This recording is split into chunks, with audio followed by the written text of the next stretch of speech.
اور اس آخری کوشش میں ایک کوشش تھی طائف جانا. طائف سے بہت سے لیسنز اخذ ہو.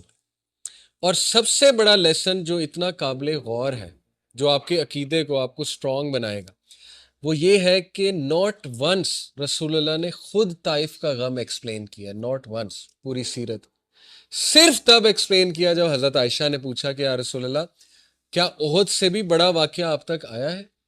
تو اللہ کے نبی صلی اللہ علیہ وسلم نے کہا کہ ہاں، تمہارے لوگوں نے مجھے بہت دکھ دیا تھا اس دن، طائف والے دن. لیکن یہ نہیں کہا کہ میں بہت دکھی ہو گیا. پورا واقعہ اس طرح نہیں سنا جیسے بیان ہوا ہے. ٹھیک ہے کہ اللہ کے نبی صلی اللہ علیہ وسلم ظاہر ہے وہ روئے بھی ایک درخت کے نیچے بیٹھ کے اور دعا کی. اس سے کیا ثابت ہوتا ہے کہ مسلمان اللہ کے علاوہ کسی کی سمپتھی نہیں لیتا. یہ بہت اسٹرانگ عقیدہ کا پوائنٹ. لرنڈ ہیلپ لیسنس ایک چیز ہوتی ہے، لرنڈ ہیلپ لیسنس سائیکالوجی میں ہم پڑھاتے ہیں. کچھ لوگ جو ہے نا وہ ہیلپ لیس اس لیے ہو جاتے ہیں کیونکہ لوگوں کو جب وہ سناتے ہیں نا اپنے دکھڑے، لوگ ان کو ایکنالج کرتے ہیں کہ ہاں واقعی تمہارے ساتھ بڑی زیادتی ہے. اس سے بجائے کہ بندہ اسٹرانگ بننے کے کیا ہو جاتا ہے کہ ہاں میرے ساتھ واقعی بڑی زیادتی ہے، بندہ وکٹم بن جاتا ہے. تو اللہ کو اس طرح کا رویہ مومن کا پسند نہیں ہے کہ وہ لوگوں کے سامنے وکٹم بنے.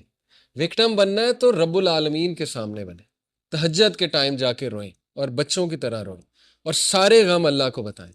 جس طرح لوگوں کو بتاتے ہیں اس سے اللہ خوش ہوتا ہے.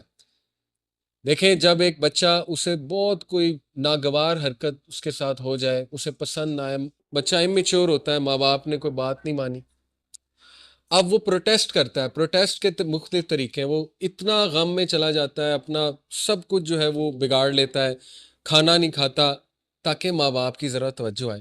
اور ماں باپ اکثر کہتے ہیں کہ ہائے، کیا اتنا بڑا یہ دکھ تھا کہ میرے بیٹے کی یا بیٹی کی یہ حالت ہو گئی ہے. ماں باپ کہتے ہیں نا.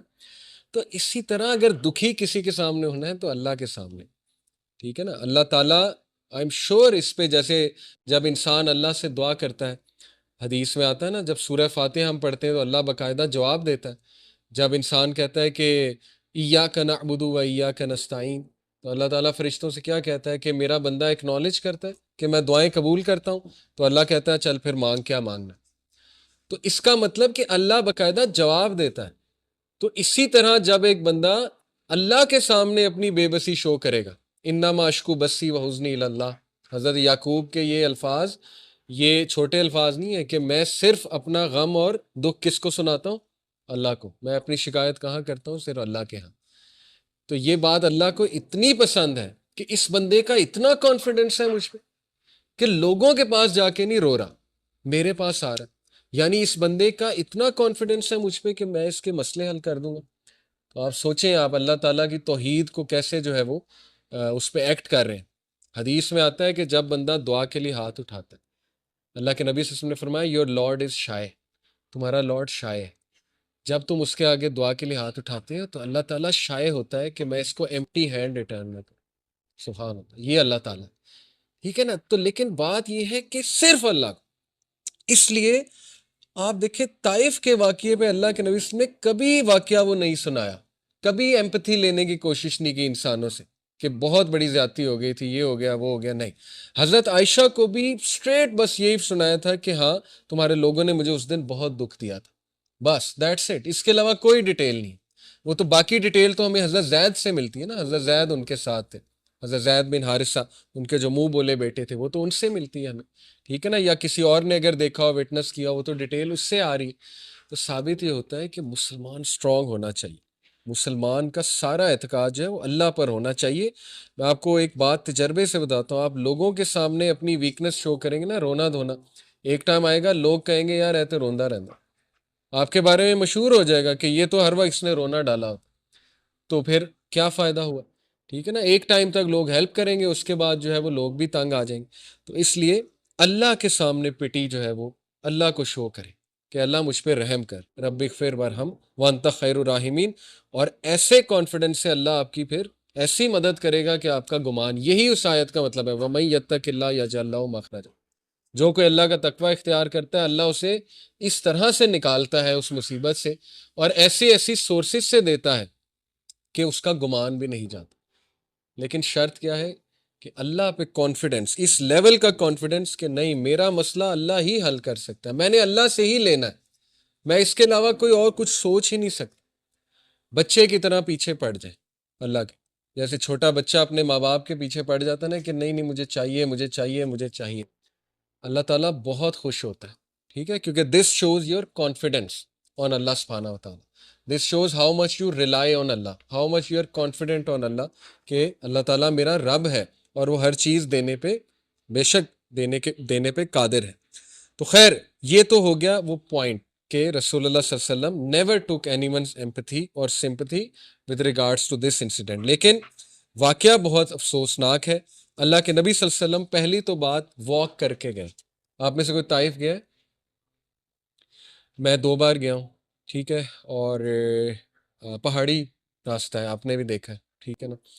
اور یہ کہ 1.5 گھنٹے میں 1.5 گھنٹہ 1.25 گھنٹے میں گاڑی میں پہنچ جاتے ہیں. تو سوچیں بائی فٹ، میں اکثر یہی سوچ رہا تھا جاتے ہوئے، میں نے اپنی وائف سے بھی کہا کہ کس طرح ہمارے نبی گئے ہوں. اتنا کٹھن راستہ ہے، پہاڑی راستہ ہے، اچھی خاصی چڑھائی ہے. تو حضرت زید کے ساتھ آن فٹ گئے، نو ہارس نو کیمل. اس کے پیچھے حکمت تھی.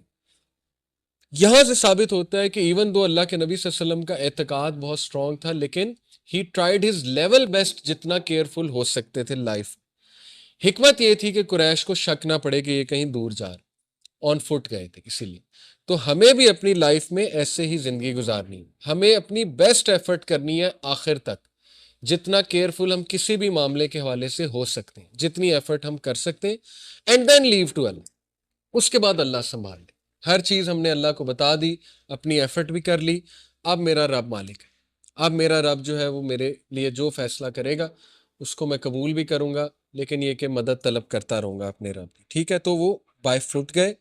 اور وجہ کیا تھی طائف کو سلیکٹ کرنے کی؟ یہ 3-4 وجوہات جو ہے وہ بیان کی گئی ہیں. پہلی وجہ یہ تھی کہ کلوزسٹ سٹی تھی مکہ کے حوالے سے، مکہ کے سب سے قریب طائف تھی، اور یہ کہ ان کے درمیان کانسٹنٹ رائولری اور پیس ٹریٹیز ہوتی رہتی تھیں ان 2 میجر سٹیز کے درمیان. دوسری وجہ یہ تھی کہ مکہ کے لوگ طائف کے لوگوں کو بہت اچھے سے فیملی بائی فیملی جانتے تھے. یہاں تک کہ روایات میں آتا ہے کہ ایک جو چیف تھا طائف کا، اس کی شادی جو ہے وہ نبی اکرم صلی اللہ علیہ وسلم کی ایک آنٹ کے ساتھ ہوئی تھی، ڈسٹنٹ آنٹ کے ساتھ، یعنی ایک رشتہ داری بھی تھی اللہ کے نبی صلی اللہ علیہ وسلم کی طائف کے علاقے میں جو چیف تھا اس کے حوالے سے. تو یہ واقعہ پیش آئے شوال کے مہینے میں، اور یہ وہی مہینہ ہے جب ابو طالب اور حضرت خدیجہ کی وفات ہوگی. اور یہاں سے آپ اندازہ لگا لیں کہ اللہ کے نبی صلی اللہ علیہ وسلم کی great will power and his dedication towards the purpose and his focus, کہ اتنے دردناک واقعات ہو گئے زندگی میں لیکن مشن نہیں رک رہا. اسی لیے کہتے ہیں کہ پرپز فل زندگی گزاریں. پرپز فل زندگی گزارنے کا یہ فائدہ ہوتا ہے کہ جب تک آپ کا پرپز زندہ ہے آپ موٹیویشن سے آگے بڑھتے رہتے ہیں. اللہ کے نبی صلی اللہ علیہ وسلم ابھی چند ڈیز ہوئے ہیں حضرت خدیجہ کی وفات کو اور ابو طالب کی وفات کو، اور انہوں نے کہا کہ مشن نہیں رکنا چاہیے، آگے چل. ہم کیا کرتے ہیں جب ہمارے ساتھ کوئی حادثہ پیش آتا ہے تو ہم بالکل ٹھپ ہو جاتے ہیں اور بالکل جو ہے نا ہم انرجی لوز کر دیتے ہیں. آلدو یہ بہت مشکل ہے، آئی ٹوٹلی انڈرسٹینڈ انرجی کے ساتھ چلنا، لیکن اللہ سے انرجی مانگے کہ اللہ مجھے کھڑا کر، مجھے ہمت دے. تو چھوٹی چھوٹی باتوں پہ ہمت نہیں ہارنی چاہیے، ٹھیک ہے. یہ میں یوتھ کو کہتا ہوں اکثر کہ اپنے ذرا اسٹرانگ بنے، پرزیورنس لائیں اپنے اندر، ذرا بریو بنے. ہم چھوٹے چھوٹے واقعات پہ ٹھپ ہو جاتے ہیں، رزلٹ اچھا نہیں آیا اس پہ ٹھپ ہو گئے، نوکری کہیں لگوانا چاہتے تھے وہاں نہیں لگی اس پہ ٹھپ ہو گئے، کوئی پسند تھا وہاں شادی نہیں ہو سکی اس پہ ٹھپ ہو گئے، ٹھیک ہے نا. ایسے واقعات پہ ہم ٹھپ ہوتے ہیں. تو ذرا اسٹرانگ بننا چاہیے انسان کو اور اپنے مشن کی طرف جو ہے وہ چلتے جانا چاہیے اور اللہ سے سکت حاصل کرنی چاہیے.